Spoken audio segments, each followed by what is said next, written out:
Links to join the channel here over at Subscribestar. So Twitch streamer xQc says that OnlyFans is, essentially Sodom and Gomorrah. I think he says a deliberate life backpedaling, progress hindering, brain rotting activity. Interesting. And I will say, people talk about pendulums. If you read the YouTube comment sections where like the mainstream ABC, CBS, NBC, CNN post videos and you read the comments of these videos, people are getting more based. It's delightful, absolutely delightful to see. Yeah, it's degenerate. I'm glad that people are normalizing that word also, and many others. So people get nervous when you start giving them clues that they're in the matrix and it's time to awaken. You got people in these parasitical peak, I'll say Sodom and Gomorrah relationships. I'm going to do some Subscribestar videos on how to form relationships, because the thing about that, essentially like how to meet a chick if you're a young man, is if you make videos like that for Odyssey BitChute for free, people will ignore them. They only value it if they pay for it. It's crazy and it sucks, but it's true. I'll give you a hint though. It involves turning off mainstream social media, eating less, exercise, and learning how to first talk to the same sex before you move on to the opposite sex. Anyway, join these Subscribestars if you want to meet the opposite sex, get married, and have kids, because MGTOW and the hookup stuff, the Tinder, the Grinder, the whatever, all those kind of meeting things. One's a gay app, you homophobe, whatever. All that's just cultural Bolshevism. So first, let me give you an example. If you took people and you turned off the matrix for them, turned off everything, all the noise blocking the signal, turned off the social media, the video games, the internet, the prawn, all the bread and circuses, the high fructose corn syrup, the soy slop, and like you just went camping with the cell phones turned off and just sat around and talked about life, not about the Kardashians, but why we even know who the Kardashians are, or the equivalent for men, I guess, would be sports ball.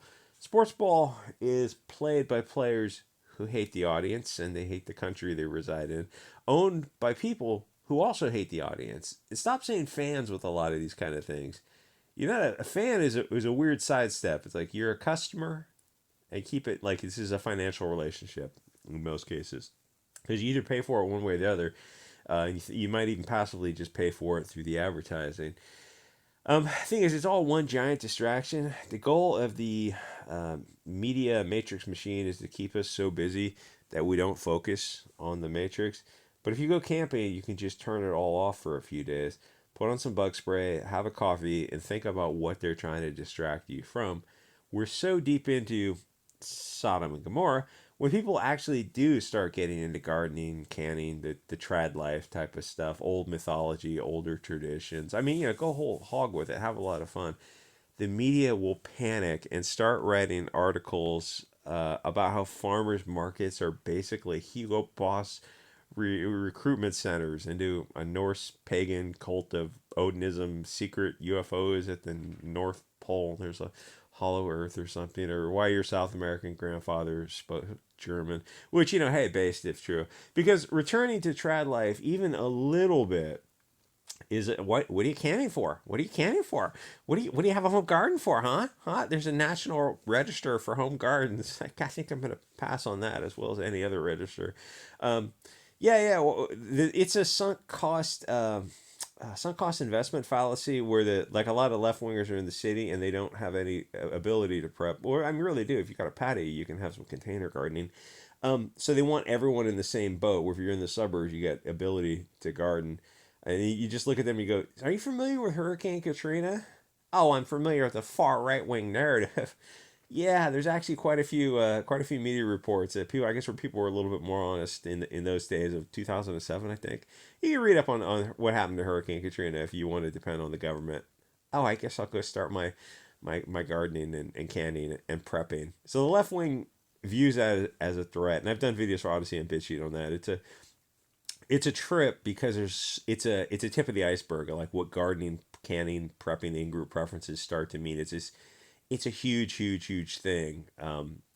Which is why those kind of like BuzzFeed articles come. I guess not BuzzFeed anymore, but those kind of women's magazines articles come out and talk about, why canning is one step next to far extreme nationalism. It's like, isn't nationalism a good thing? No, because we're all globalists now. It's like, but we're not globalists. You're globalists. Anyway, so we're returning to trad life even a little bit is a threat to them and what they want to accomplish. Anything that has you explore in-group preferences is terrifying to the puppet masters. It's okay for them, but not for you. They absolutely cannot leave us alone with our thoughts, because then we'll start focusing on who these puppet masters are and what they're manipulating us to believe. You notice if you watch the mainstream globalist media that the machine tries to go from one crisis narrative to another to always keep you in that state of anxiety and emergencies where you're not thinking clearly. You just dependent on an external messiah, which, over the past 3 years has been trust the media and government. The fuck is wrong with you people? What happened to the left? Oh, no, no, no, no. In an emergency, you have to trust the media and government. They've been lying for the past 100 years, past forever. Just because there's an emergency, that would mean you'd trust them less, you effing idiot. No, no, no, no. They made me scared, so now I need a solution. Well, then, friendo, you're going to have to come up with your own solution, because there's no way in hell you should be trusting the government and media. But I'm scared, and I need to do something. Like, well, first do no harm and think. Just stop, pause, and think, and calm down before you start trusting the media and government because you're afraid. It's like, you ever think, if they know they can make you afraid, they'll just make you afraid in cycles to do with whatever they want to accomplish. Oh. Eat the bugs, sleep in the pod, take the whatever. I gotta say, I did not, and I'm not afraid to go walk upstairs and have a event of the cardiac. So you notice they try to go from this one crisis to another to always keep you in the state of high anxiety. They don't report the news. They basically create the news. Or they control the narrative, really. They make the news. They call J6 an attack on the Capitol. That's a biased statement. An unbiased framing would be J6 was a protest at the Capitol. That's the most unbiased way you could describe it. One is giving you the conclusion. Attack is a biased framework, which they don't do for Antifa and BLM. They call those mostly peaceful protests, while the reporter is standing in front of a burning building set alight by Antifa arsonists. They call it a fiery but mostly peaceful protest. That's 1984 levels of gaslighting. Except for the women who were struggle snuggled and the people in the building that Antifa and BLM burned alive. Which all actually happened, but the media coverage is a little bit light on the women getting struggle snuggled by gangs of BLM and people who are getting ventilated. The other is giving you the facts, sans conclusions. You have to make up your own mind, which is, the big general concept of teaching people how to think, and they reach their own conclusions, where now the schools, the government, the media are just presenting people with conclusions. They're saying this is what you think, and to think otherwise, to think for yourself, are far right wing values. It's just like, okay, hey, challenge accepted. How do we join this far right wing? Because I want to think for myself. I like free speech. I'm very much against doing things to kids that prevent them having future offsprings.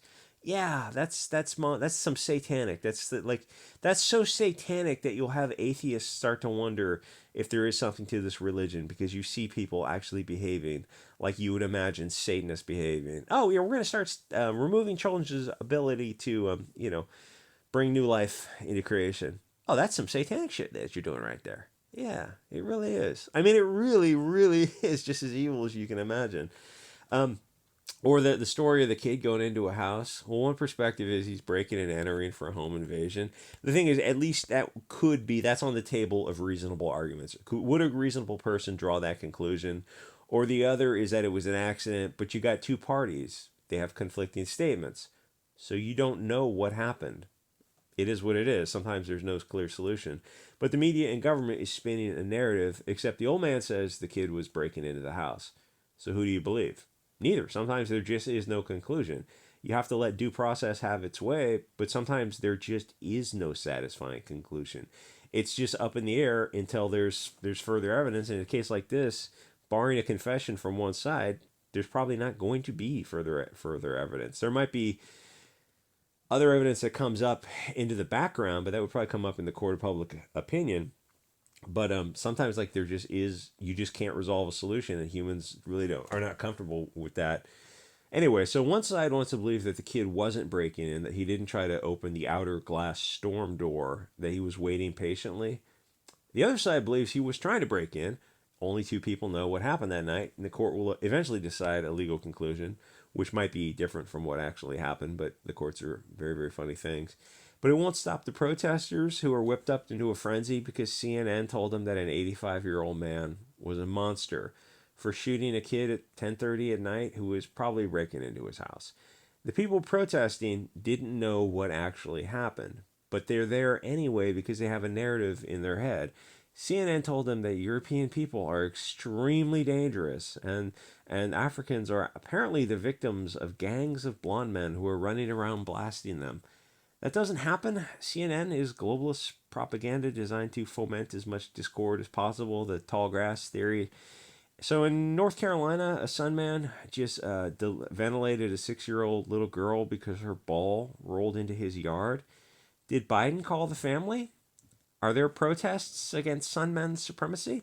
Yeah, don't hold your breath on that one. Don Lemon interviewed the grandson of the 85, one of the grandsons of the 85-year-old man, who, if you look at his social media, he's literally an Antifa Satanist. He said basically all old Fox News watching European people are basically Hugo Boss. But he didn't go into any specifics because, I suspect he doesn't know his grandfather too well.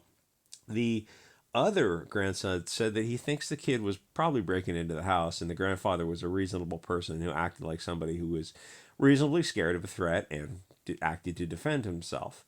Did CNN interview that grandson? I think you're going to be waiting a long time for Don Lemon to be calling him up. Like, by now, even if you're the normiest and normies and normie stan who just wants to keep your head in the sand, like, you got to see you have a problem with the media and many other things, social media, mainstream media, and the government. It's like, you got to know by now there's something up, right? I mean, even the inability for us to honestly discuss it, because any channels that even got close to coming over target, which is just removed from YouTube, it's like, oh, that seems like you're really protecting a narrative. I mean, because like the truth doesn't fear investigation. Like, you just let it out there and let people decide for themselves, and it feels like, oh, no, we can't let people make their own decisions. That's known as slavery. Why would people acquiesce to that? Why would they? It's like the concept of censorship. Why would you support a third party telling two reasonable men what ideas they can discuss? Oh, because this third party knows better than two adults. No. What? Why would you like? It, some people, some people seem to be happy to be servants. Anyway, like, comment, subscribe, support channel, subscribe. Star. I'll see you guys on the next episode.